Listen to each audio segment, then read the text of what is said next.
श्रीराम समर्थ. सद्गुरू श्री ब्रह्मचैतन्य गोंदवलेकर महाराज यांचे प्रवचन 19 मार्च. प्रपंचात परस्पराशी प्रेमभाव कसा वाढेल. निसर्गतःच प्रेम हे प्रत्येक व्यक्तीत आणि प्राणीमात्रात असते.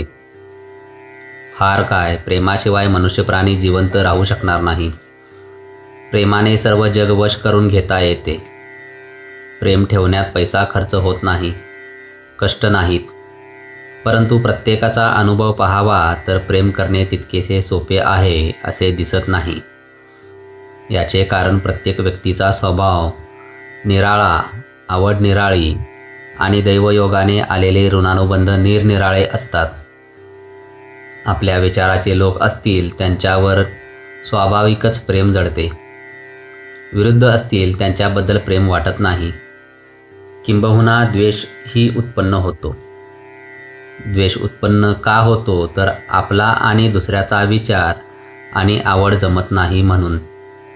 परंतु थोडा विचार केला तर असे दिसते की आपण ज्या कारणामुळे दुसऱ्याचा द्वेष करतो तेच कारण दुसऱ्याने आपला द्वेष करायला पुरेसे होते.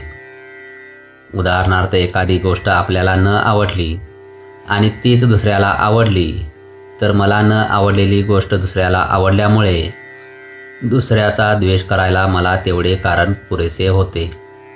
मग त्याच न्यायाने त्याला न आवडलेली गोष्ट मला आवडते हेच कारण त्याने माझा द्वेष करायला पुरेसे नाही का.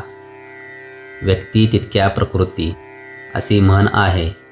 त्याचा अर्थच असा की स्वभावाप्रमाणे प्रत्येकाची आवड ही निराळी असणारच. म्हणून द्वेषबुद्धी नाहीशी करण्याकरिता प्रत्येकाच्या स्वभावाला थोडी सवलत ठेवणे जरूर आहे. आणि प्रेम जडण्याकरिता सर्वांना आवडणारी जी गोष्ट असेल तिकडे लक्ष देणे जरूर आहे. प्रेम करण्याचा धडा गिरवताना सुरुवात आपल्या घरापासून करावी. घरातली माणसे, नंतर शेजारी आणि त्यानंतर आजूबाजूला आपलेपणाची भावना आपल्या कृतीने वाढवावी. म्हणजे क्रमाक्रमाने प्रेमाची वाढ होऊन सर्व वातावरण प्रेममय होऊन जाईल. सर्वांशी निष्कपट प्रेमाने वागावे. आपल्या बोलण्यामध्ये नव्हे, पाहण्यामध्ये सुद्धा प्रेम असावे. आपले बोलणे अगदी गोड असावे. आपल्या अंगी सहजता यावी. घरामध्ये अमुक एक गोष्ट कराच किंवा नकाच करू असे हट्टाने न म्हणता आपण राहावे.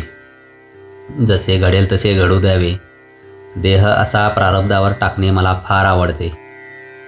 प्रेम करायला गरिबी आड येत नाही किंवा श्रीमंती असेल तर फार द्यावे लागत नाही. जसे आई आणि मुलाचे प्रेम असते तसे भगवंताचे प्रेम लागावे. ज्याला भगवंताचे प्रेम येईल तो सृष्टीकडे कौतुकाने पाहील.